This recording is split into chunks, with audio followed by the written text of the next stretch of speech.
Vendredi 28 juin 2001, Louvry, au centre de la Creuse. Un drame particulièrement terrifiant vient de se produire.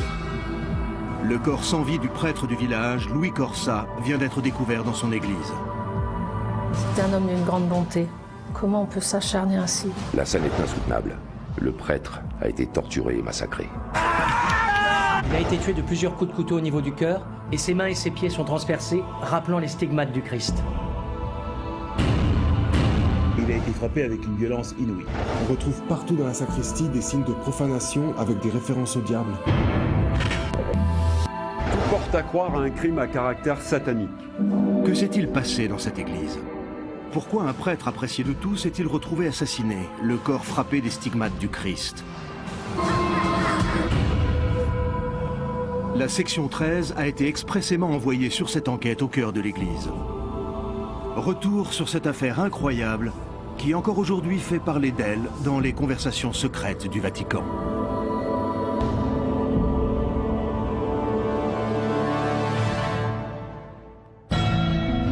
Nous sommes le vendredi 28 juin 2001. Dans le village de Louvry, au centre de la Creuse, un drame particulièrement terrifiant vient de se produire.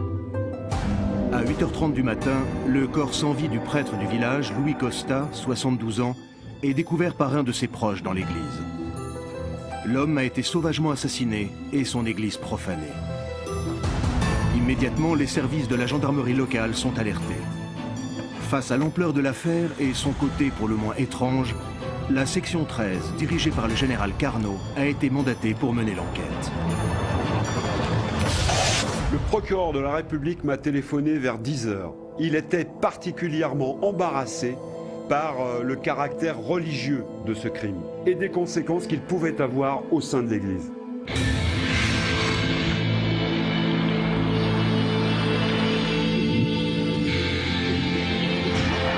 Et c'est pour cette raison que le ministère nous a chargés directement de l'enquête.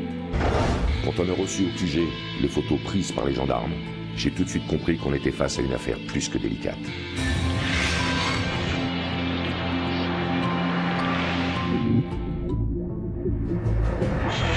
Le capitaine Brunel dirige le service d'investigation de la section 13. Habitué des affaires à caractère paranormal, c'est lui qui a été nommé sur cette affaire de Louvry. Le secteur de l'église avait totalement été bouclé par mes collègues et la scène de crime n'avait pas été touchée. Il fallait que l'on parte au plus vite pour commencer les investigations. J'ai reçu les clichés pris par les gendarmes de Louvry en début de matinée.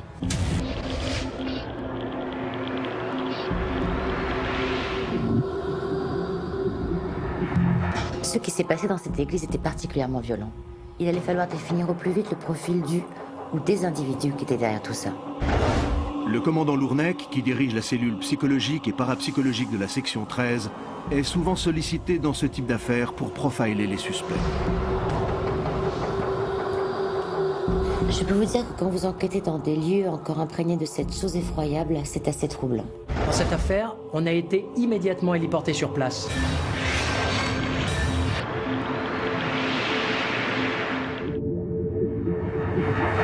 Car il fallait sans attendre exploiter au maximum les informations qui se cachaient dans cette église. Le lieutenant Etchebarri est responsable de la cellule scientifique de la section 13. C'est lui, avec son équipe, qui est chargé de récolter tous les indices exploitables sur une scène de crime.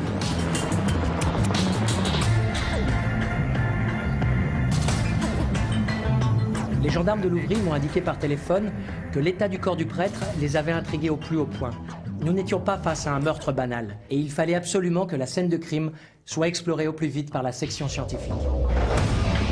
Les membres de la section 13 atterrissent à Louvry à 11h30, 3 heures après la découverte du corps. Ils rencontrent alors le responsable de la gendarmerie locale, le commandant Fréjac. C'est lui qui a été appelé le premier sur les lieux du drame et il n'oubliera jamais ce qu'il a découvert ce matin-là. On a été prévenu vers 8h30, je venais de prendre mon poste.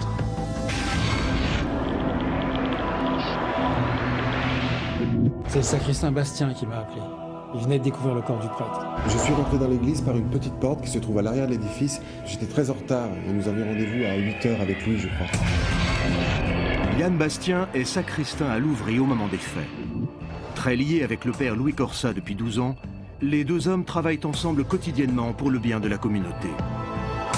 C'est lui qui, le vendredi 28 juin 2001, est rentré dans l'église de Louvry et a découvert une scène épouvantable.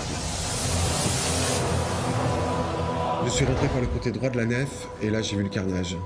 J'ai paniqué, j'ai appelé Louis et puis j'ai vu son corps entre les bancs.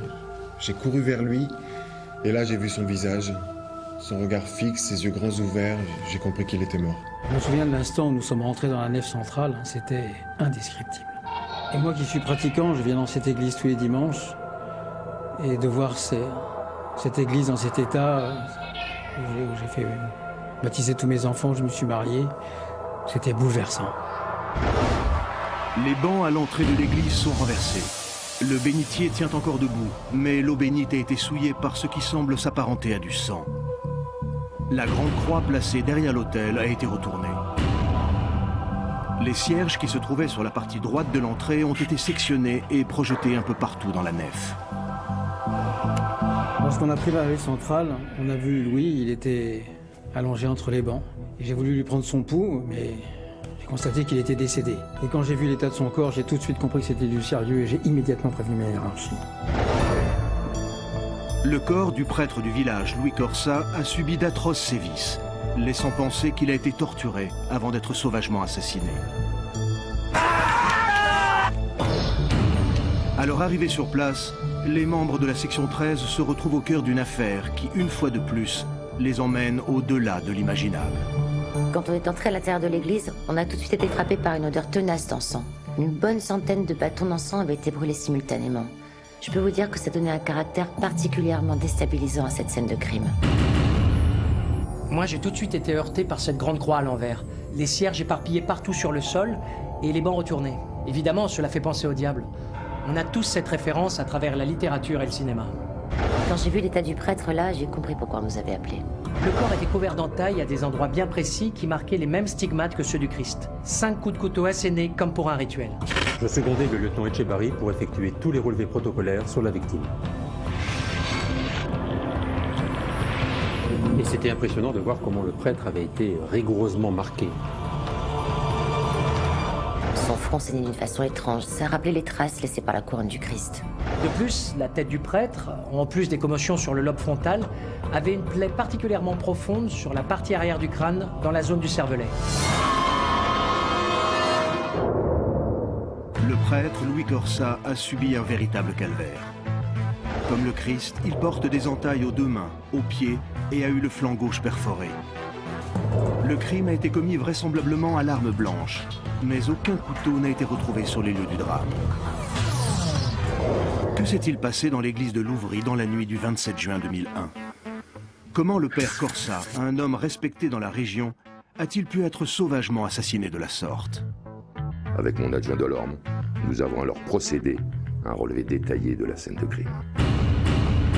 On a photographié toute la nef dans les moindres détails. On a essayé de faire le plus vite possible.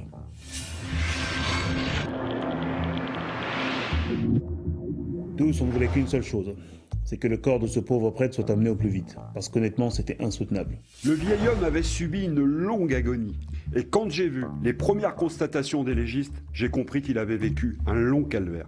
Les marques de coups et de lacération sur son crâne m'avaient doublement intrigué, parce qu'à l'endroit de l'impact, il y avait des traces d'une matière ressemblant à des résidus de pierre. On a cherché dans la nef et on a trouvé 2 endroits placés à l'opposé l'un de l'autre. Il y avait un pilier d'une part à l'entrée et l'autel de l'autre côté. La pierre à ces 2 endroits était colorée de quelques particules de sang que l'on a prélevées, et notre intuition nous faisait dire que le crâne du prêtre avait dû heurter violemment ces 2 parties opposées de l'église. Durant son agression, on pense qu'il a été traîné sur toute la partie centrale de l'église. Et il y avait des bancs renversés, qui laissaient penser que le père Corsa s'était débattu. Mais en même temps, c'était vraiment difficile de s'imaginer ce qui avait pu se passer. C'était tellement le chaos. On avait des impressions, mais rien de précis. On sentait qu'il y avait eu du mouvement dans cette église, comme si le ou les agresseurs s'étaient acharnés sur le pauvre homme à plusieurs reprises et à plusieurs endroits. Et enfin, il y avait ce bénitier plein de sang, et les gendarmes avaient fait des relevés le matin même. En fin d'après-midi, nous avons eu la confirmation qu'il s'agissait du sang du prêtre. Il était fort probable que ces entailles profondes, faites dans les mains, dans les pieds et dans le flanc gauche du prêtre, aient été faites devant le bénitier. On s'imagine alors qu'il a dû être tenu par un ou plusieurs individus, pendant qu'un autre lui faisait ses entailles profondes.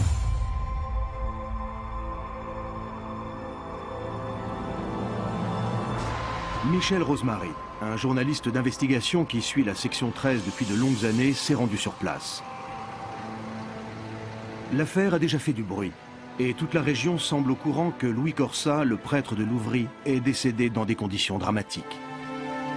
Il était arrivé quelque chose au prêtre et la présence de cette section spéciale de la gendarmerie, la fameuse section 13, laissait penser que c'était grave et inquiétant.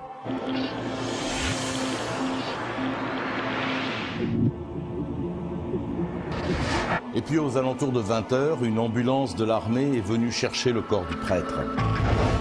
Le corps de Louis Corsa est emmené à l'Institut médico-légal de Limoges en début de soirée. Les premières constatations laissent entrevoir un scénario des plus diaboliques. Le prêtre semble avoir trouvé la mort dans des circonstances d'une violence inouïe. Les enquêteurs de la section 13 cherchent alors à définir un scénario cohérent qui pourrait les mener sur la piste des auteurs du meurtre. Je crois que les membres de la section 13 ont travaillé quasiment toute la journée à la recherche de traces ADN ou d'indices. Pendant ce temps-là, les gendarmes de Louvry ont entamé des investigations dans le village. Ils cherchent quelque chose, un indice, une information. Il fallait découvrir si, dans la vie de la victime, il y avait des éléments suspects, établir son emploi du temps, qui il avait vu ces derniers temps, ces derniers jours, ces dernières heures. C'est une vaste enquête qui s'est ouverte autour de la mort de ce prêtre. Hubert Corsa, c'était l'homme le plus aimé du village, peut-être même de toute la région. Et je peux vous dire que de devoir annoncer sa mort, lorsqu'on a lancé l'enquête, c'était extrêmement compliqué. Le père Corsa s'est illustré en tant que bienfaiteur dans toute la Creuse pendant de longues années. Grâce à une collecte de fonds, il faisait rénover de vieilles fermes abandonnées où de nombreux sans-abri sont hébergés. Tout le monde connaissait le père Corsa et les enquêteurs espèrent trouver des informations auprès de la population. On a 16 hommes en renfort qui sont arrivés et avec les nôtres, on était 54 en tout à avoir questionné les habitants du village. Personne n'a rien vu ni rien entendu. On n'avait aucune information. Le sacristain Yann Bastien est le proche du prêtre qui a découvert le corps et alerté les secours. Il est également entendu. Et dans sa déposition, il affirme aux enquêteurs que le prêtre n'avait pas d'ennemis et qu'il n'avait, à sa connaissance, jamais reçu aucune menace. La dernière fois que j'ai vu le père Corsa vivant, c'était la veille de sa mort, en fin d'après-midi. Le père Corsa et moi faisions ensemble le catéchisme pour le groupe des grands et je venais en renfort parce qu'on préparait les professions de foi. Il est arrivé avec Yvonne Bazolski, et il n'avait pas l'air d'avoir de problème, sinon je pense qu'il m'en aurait parlé. Il était comme à son habitude, drôle, heureux. Il faisait beaucoup rire les enfants. Yvonne Bazolski est également une des dernières personnes à avoir vu le prêtre vivant. Elle l'assiste depuis de longues années dans toutes ses démarches et s'occupe notamment des activités culturelles que Louis Corsa avait développées. C'était quelqu'un d'exceptionnel. Et franchement, comme je l'ai dit aux gendarmes, personne ne pouvait lui vouloir du mal. Personne. Nous avons passé au crible la vie de Louis Corsa. Nous recherchions tous les éléments relatifs à sa famille, ses amis, ses fréquentations. Il fallait que nous sachions qui était cet homme. La difficulté, c'est qu'il était particulièrement actif et il pouvait rencontrer toutes sortes de personnes de milieux différents. Les premiers éléments relatifs à la vie de Louis Corsa, prêtre au village depuis 41 ans, ne permettent pas d'entrevoir la moindre piste. Que s'est-il passé dans l'église de Louvry? Quels individus ont-ils pu commettre un crime aussi atroce? Les enquêteurs se tournent alors vers la piste de réseaux souterrains qui opèrent au nom de Satan.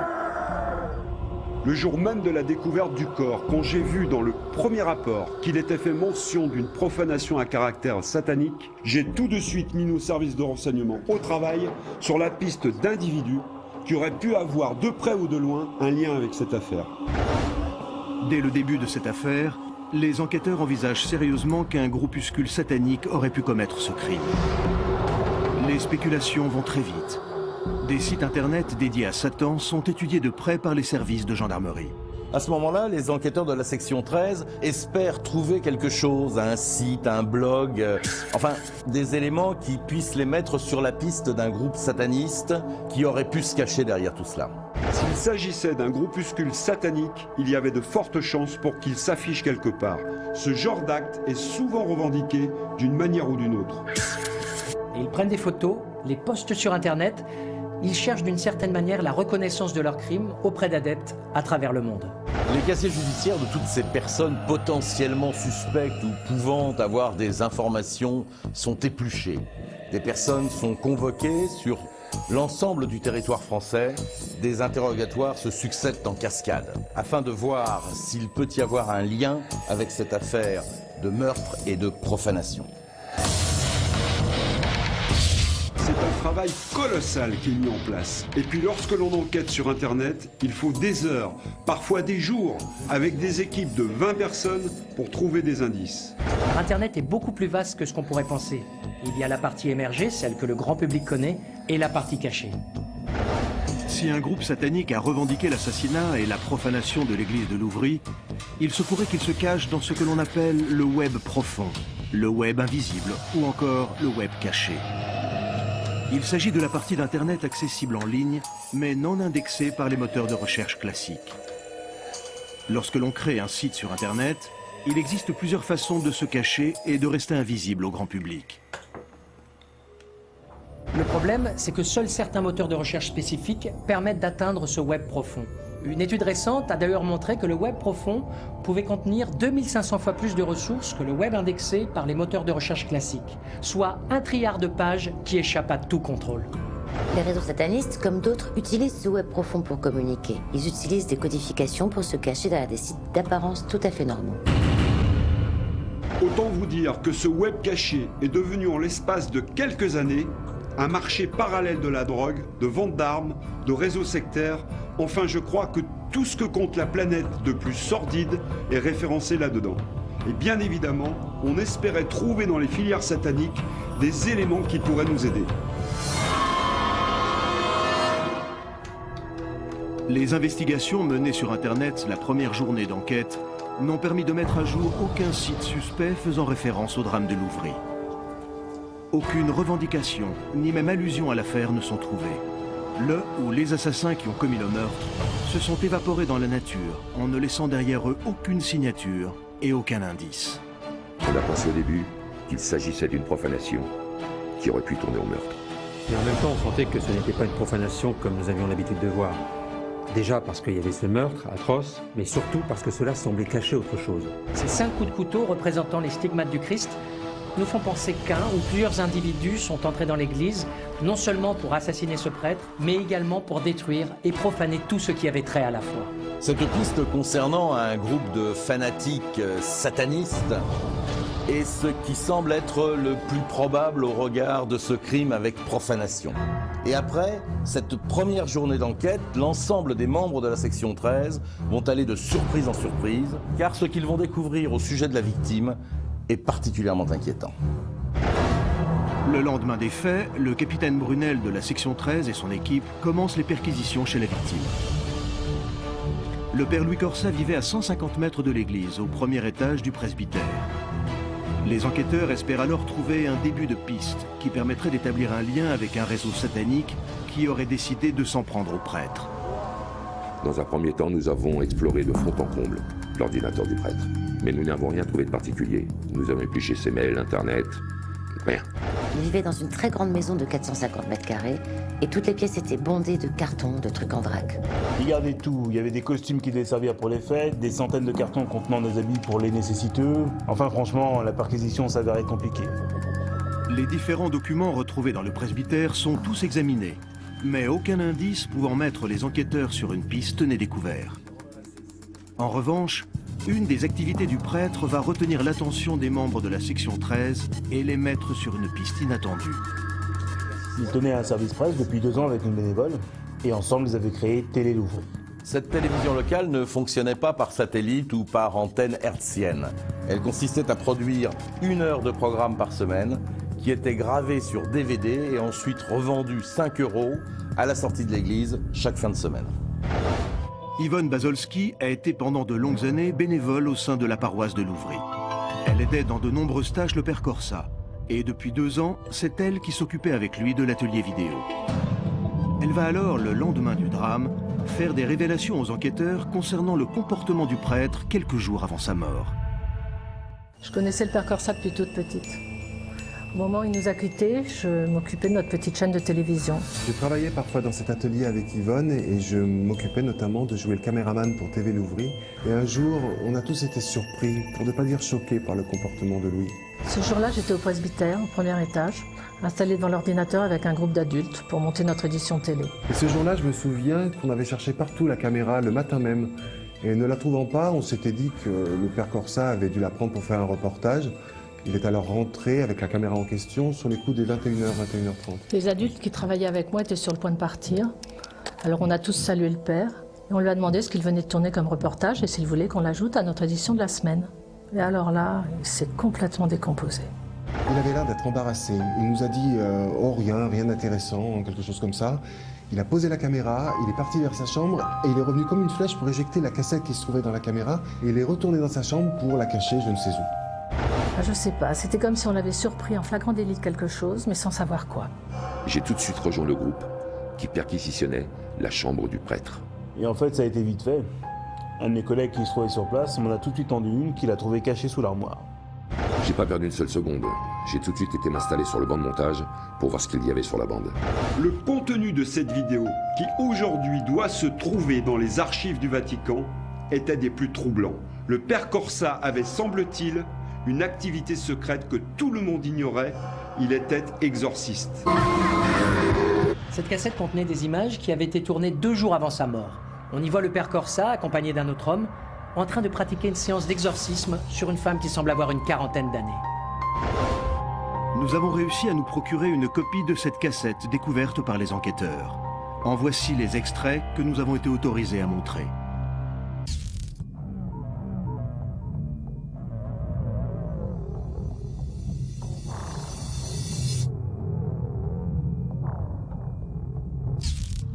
C'est bon mon père, ça tourne. Bonjour famille. Comment allez-vous ce matin? Au nom du Père, du Fils, du Saint-Esprit.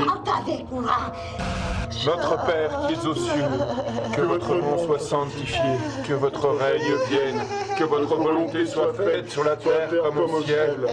Pardonne-nous nos offenses comme nous pardonnons aussi à ceux qui nous ont offensés. Et ne nous soumets pas à la tentation, mais délivre-nous du mal.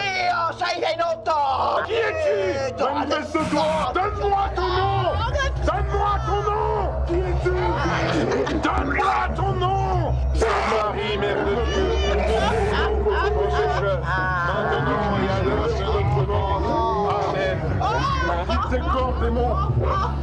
Quel est ton nom? Quel est ton nom? Manifeste-toi. Sors de ce corps.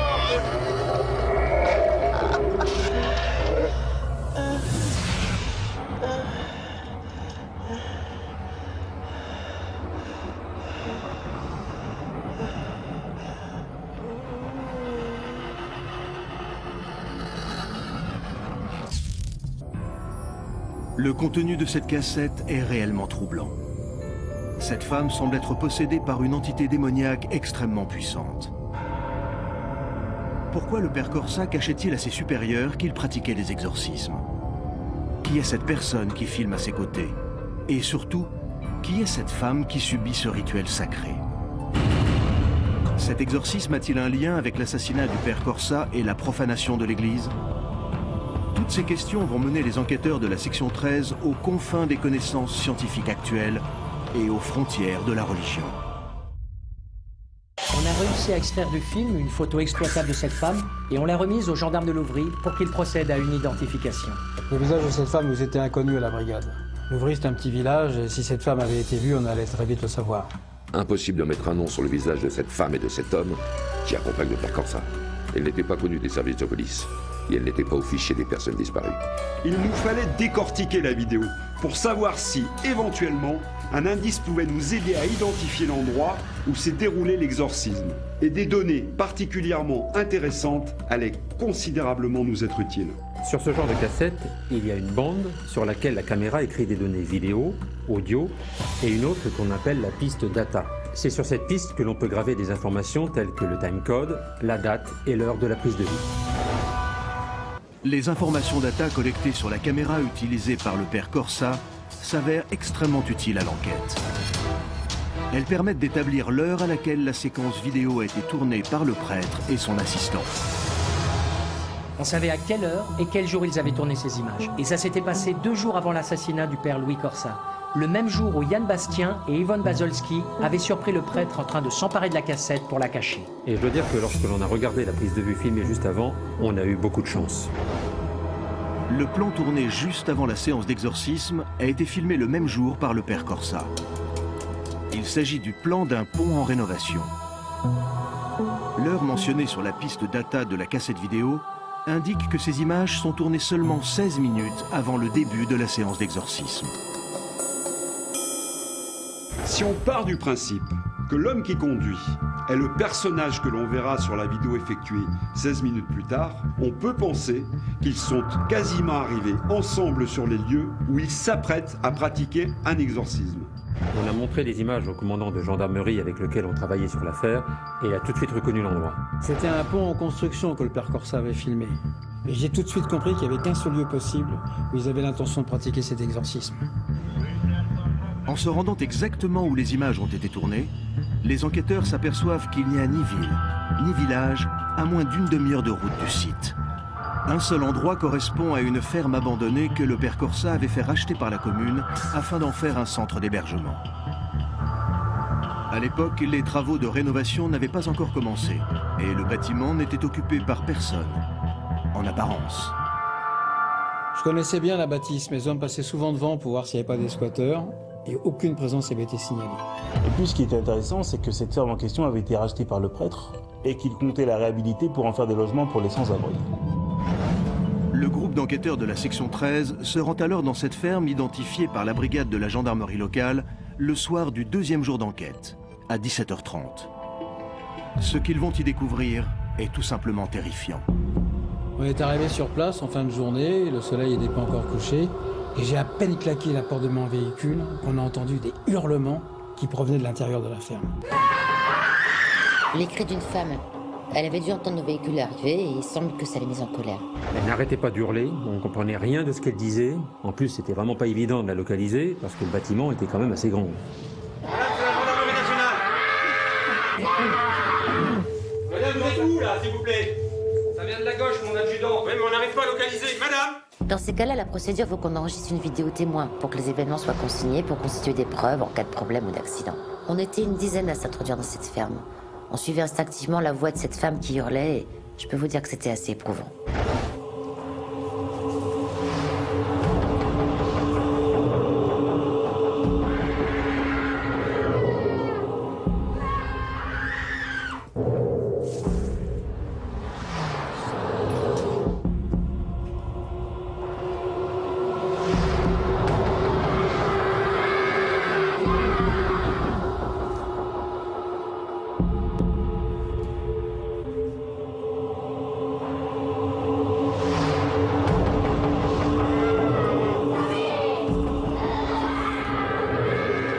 C'était vraiment difficile de comprendre d'où venaient ces cris.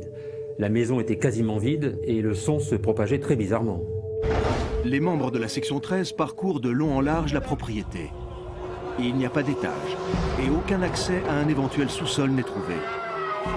La femme semble bien là, mais personne de l'équipe ne parvient à la localiser. Vous m'entendez? C'est la gendarmerie là!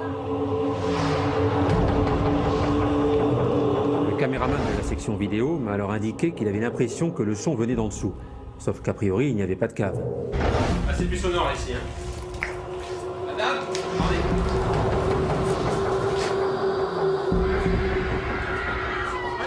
Je suis allongé sur le sol de cette grange, j'ai collé mon oreille, et là j'ai vraiment eu l'impression que le son venait d'en dessous. Et le caméraman avait raison.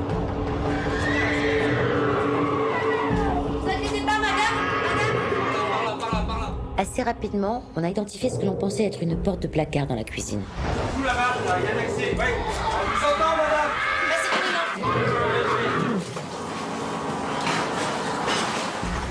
C'était une sorte de porte vraiment très peu large, une sorte de trappe. Il fallait s'engager de profil pour passer, et ensuite ça donnait sur un escalier qui descendait à la cave. Lorsqu'on a ouvert cette porte, le son des cris qui restait sourd jusqu'ici est devenu parfaitement audible. Je peux vous dire que ce sont des moments que l'on n'oublie pas. Le capitaine Brunel, arrivé en renfort, descend un vieil escalier en bois donnant sur une cave humide et sombre. Au milieu de la pièce, il découvre alors cette femme dans un état extrêmement préoccupant. Cette dernière hurle des insanités et semble avoir perdu tout repère spatio-temporel. La femme est assise sur un lit, elle est couverte de sang. Enfin, je vous passe les détails. Quand elle m'a vu, elle a paru étonnée. Je pense qu'elle s'attendait à voir quelqu'un d'autre. Elle croyait sans doute que c'était le père Corsa, accompagné de cette personne que nous n'avions pas identifiée, qui venait la voir. Les enquêteurs de la section 13 ont vu juste. Cette femme qu'ils retrouvent dans cette cave cachée sous la ferme ressemble trait pour trait à celle que le père Corsa avait filmée 2 jours avant sa mort lors d'un rituel d'exorcisme. En la voyant comme ça, sur le lit, on comprend tout de suite qu'elle est forcément gérée par quelqu'un qui s'occupe d'elle quotidiennement. Sauf que visiblement, ça fait un bout de temps que personne n'est venu. Je suis arrivée quelques minutes après dans cette chambre. La femme s'était endormie.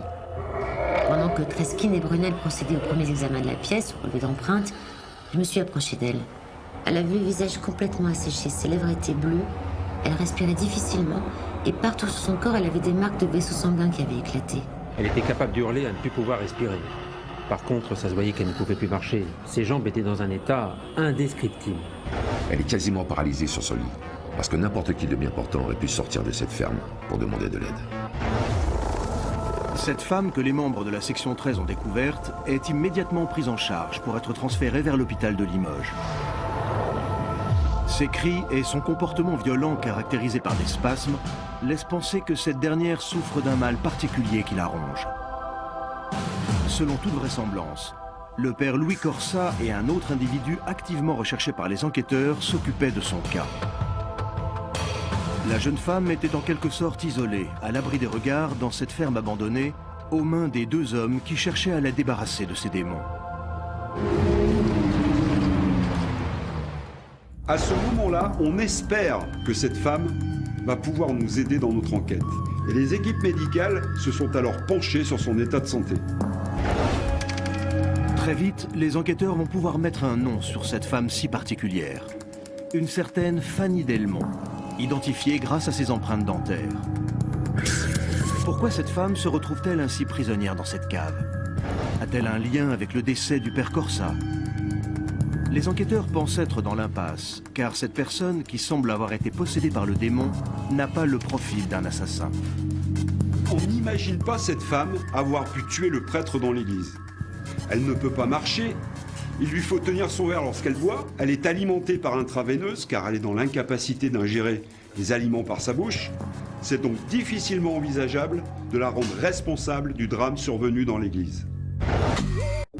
Les enquêteurs de la section 13 se concentrent alors sur l'identification de l'homme qui filme la séance d'exorcisme aux côtés du père Corsa. Plus tard dans l'après-midi, un véritable coup de théâtre va se produire. L'homme en question se présente de lui-même aux autorités. Il dit s'appeler Xavier Dounel.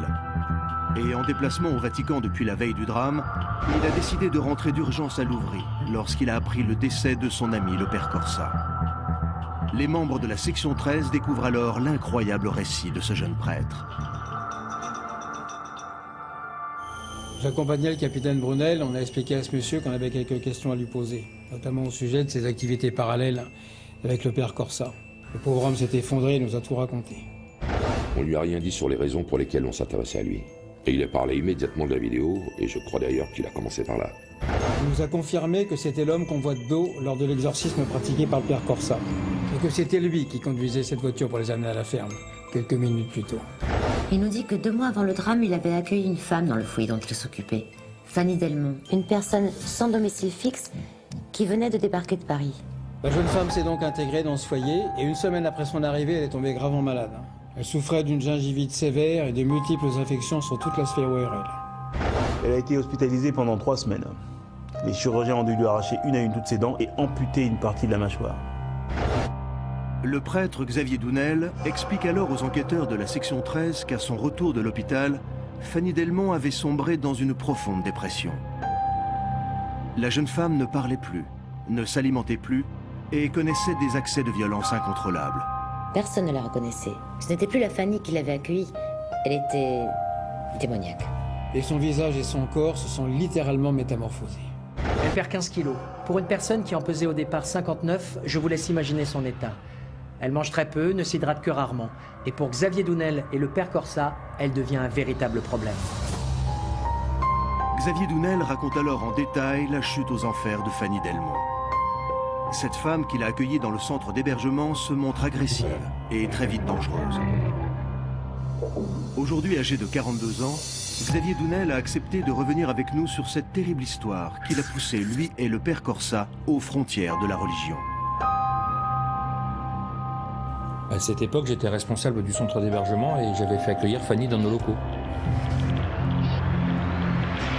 Elle avait une petite chambre et les premières semaines, ça se passait sans problème.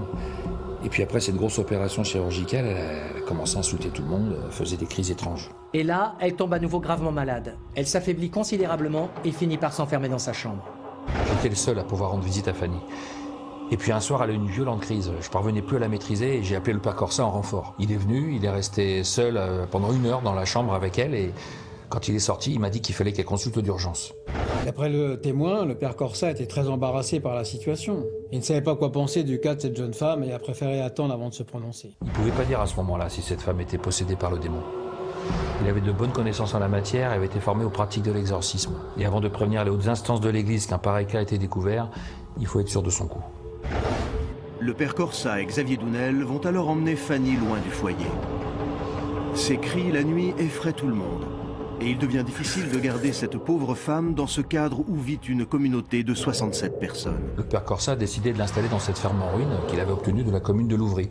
Personne ne vivait là-bas, personne ne passait, les travaux n'avaient pas commencé et l'endroit servait juste de stockage d'objets de récupération. Xavier Dounel et le père Corsa passaient 1 heure au chevet de la jeune femme chaque jour à tour de rôle. Peu à peu, elle s'automutile, elle insulte. Bref, les hommes ne savent plus comment faire. Le père Corsa ne parvenait pas à venir à bout de ce démon qui semblait la posséder, alors il m'a dit qu'il voulait procéder à un exorcisme dans les règles. Le père Corsa a décidé de prévenir l'évêché et le Vatican. Mais avant cela, il faut constituer un dossier, une preuve qui permettrait de présenter ce cas. Le père Corsa, avec la complicité de Xavier Dounel, décide alors de faire une cassette vidéo représentant la jeune femme dans ses crises démoniaques, afin de faire un film probant pour appuyer leurs demandes. 3 semaines avant le drame, le prêtre enregistre ses premières vidéos. On a filmé en tout 5 séances avec elle. 5 pour essayer d'obtenir des preuves. On avait vu à plusieurs reprises décoller littéralement du lit en se cabrant dans des positions inimaginables. Et puis il y a eu cette dernière séance, où là ça a commencé à sérieusement mal tourner.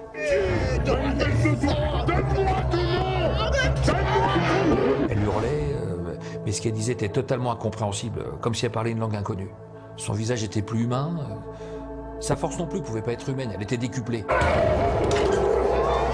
Le père Corsa m'a demandé de retirer la cassette de la caméra. Il était presque rassuré. On avait réussi à filmer Fanny lors d'une vraie crise et on allait pouvoir les remettre entre les mains du Vatican pour qu'il puisse intervenir. Les incroyables explications du prêtre Xavier Dounel, ainsi que les enregistrements vidéo du père Corsa, permettent aux enquêteurs de se rendre compte de la violence dont était capable Fanny Delmont lors de ses séances d'exorcisme. Très vite, la possible possession démoniaque de cette femme se trouve au cœur des débats. Cette femme était réellement possédée par quelque chose. Quand on a vu la vidéo, on a bien compris que son corps semblait ne plus lui appartenir. Et cette force incroyable qui l'animait était terrifiante. Fanny Delmont est-elle possédée par Satan ou a-t-elle été atteinte d'une crise de démence? L'Église affirme que les démons ont vraiment le pouvoir de posséder le corps des hommes et la question était alors de savoir si cette femme était réellement dans ce cas de figure et si, dotée d'une force particulière, elle aurait pu s'en prendre au prêtre. La possession est le phénomène par lequel le démon envahit le corps d'un homme et en prend le contrôle. La personne possédée est alors poussée par une force inconsciente et invisible à agir et à perpétrer les méfaits qui lui sont commandés. Les dossiers d'exorcisme sont toujours très délicats. Et généralement, l'Église n'aime pas se prononcer sur ce problème. Néanmoins, il existe des signes qui permettent de diagnostiquer les cas de réelle possession diabolique. Le fait de parler des langues non connues par la victime, l'esprit de blasphème d'horreur instinctive ou inconsciente des choses saintes. En particulier la haine contre le Christ et la Sainte Vierge en sont les signes principaux. Et là, force est de constater que ça correspond tout à fait à l'affaire qui nous intéresse. Les enquêteurs tentent de comprendre comment de telles prouesses physiques sont possibles. Et très vite, ils se retrouvent face à une situation plutôt inexplicable. Les spasmes musculaires dont cette femme est victime paraissent ne pas être contrôlés de son simple fait et sont totalement indépendants de sa volonté. Quelque chose de démoniaque semble bien l'habiter et les membres de la section 13 vont alors se pencher sur une piste jusqu'alors inenvisageable. Tous les indices nous ramènent effectivement vers une seule et unique piste, celle de Fanny Delmont.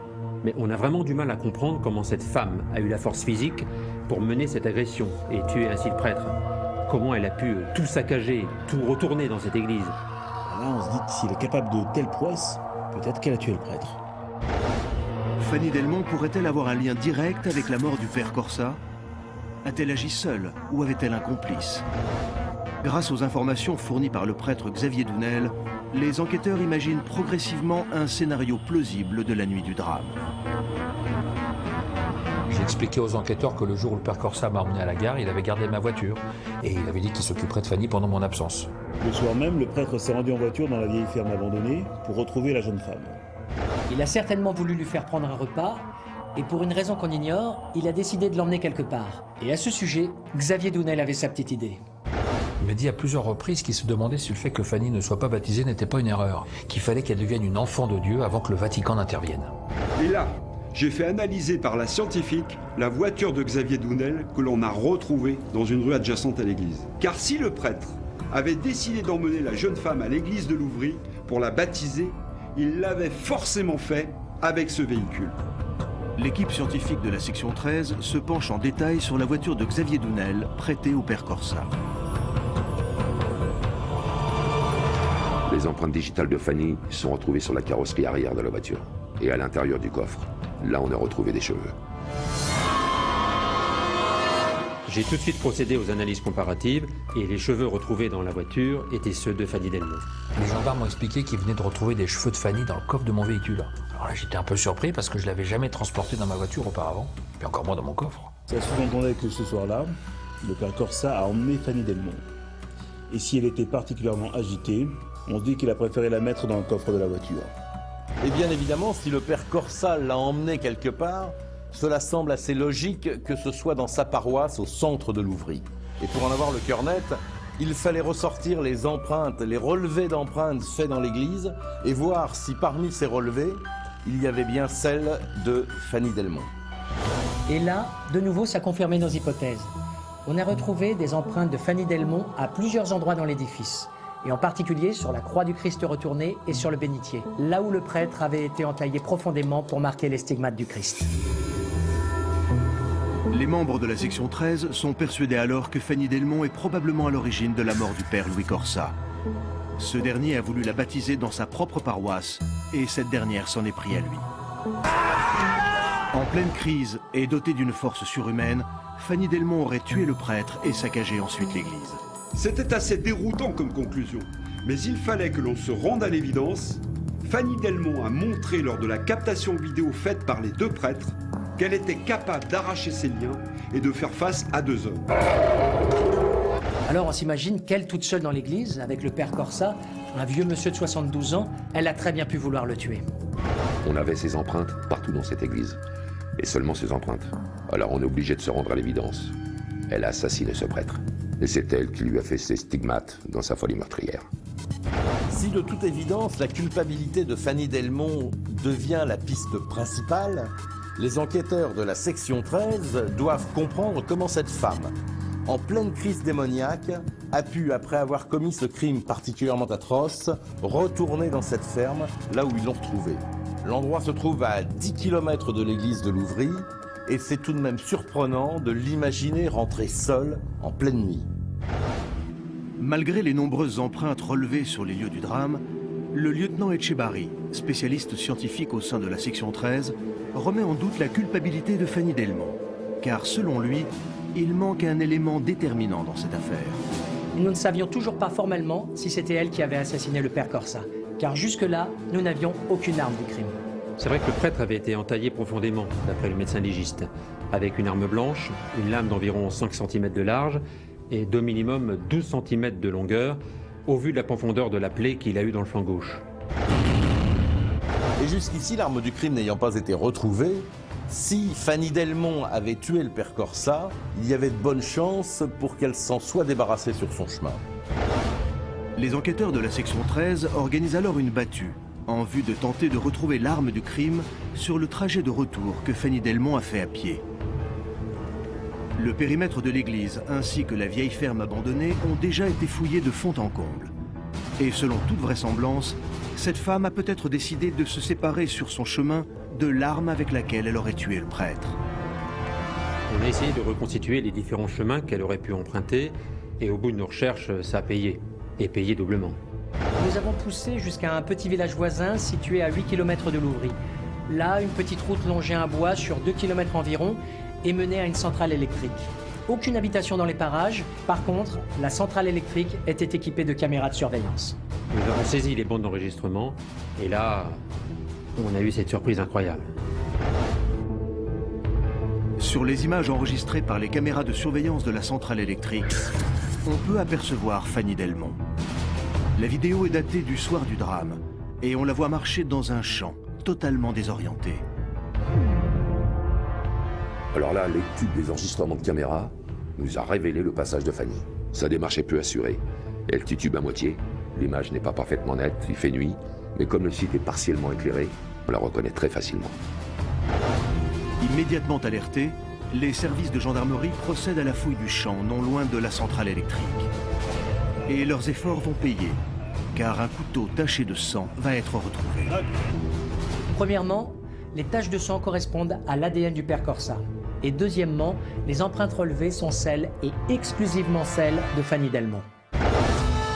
Si cette nuit du 27 juin 2001, au cours de laquelle Louis Corsa a trouvé la mort, a marqué les enquêteurs de la section 13, c'est parce que les événements qui se sont produits sont à peine croyables. Entre 21h et 21h30, Louis Corsa, à bord d'un véhicule emprunté à son ami Xavier Dounel, prend la direction de la ferme où l'attend Fanny Delmont. Là-bas, il se rend au chevet de cette femme, cachée dans un sous-sol et attachée sur son lit. Il lui donne un repas et décide de l'emmener à l'église de Louvry pour la baptiser. Mais Fanny se révèle particulièrement dangereuse et agitée. Le prêtre préfère alors la transporter dans le coffre de sa voiture.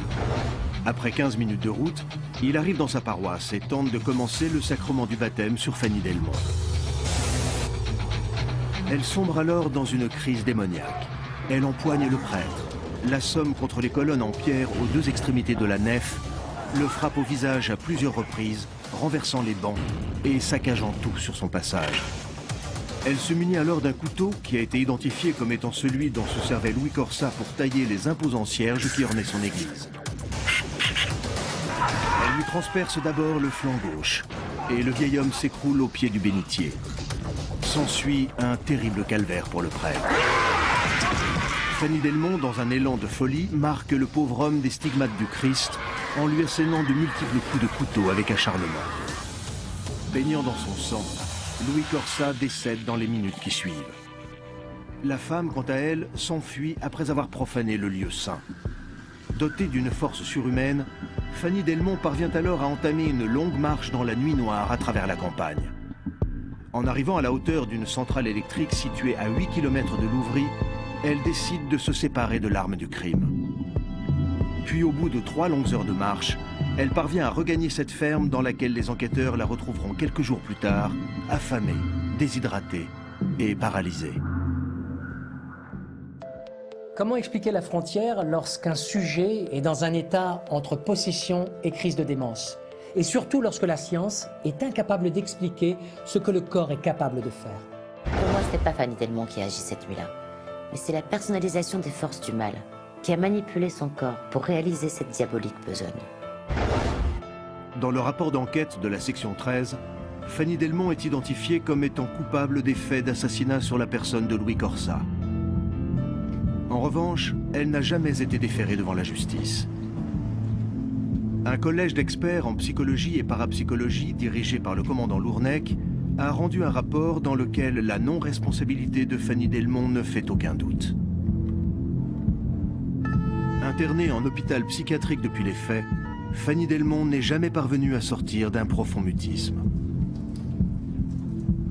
Le Vatican a ordonné un exorcisme sur cette pauvre femme 3 mois après son internement, mais sans résultat. L'envoûtement de Fanny Delmont fait d'ailleurs partie des rares cas d'emprise démoniaque reconnus à ce jour.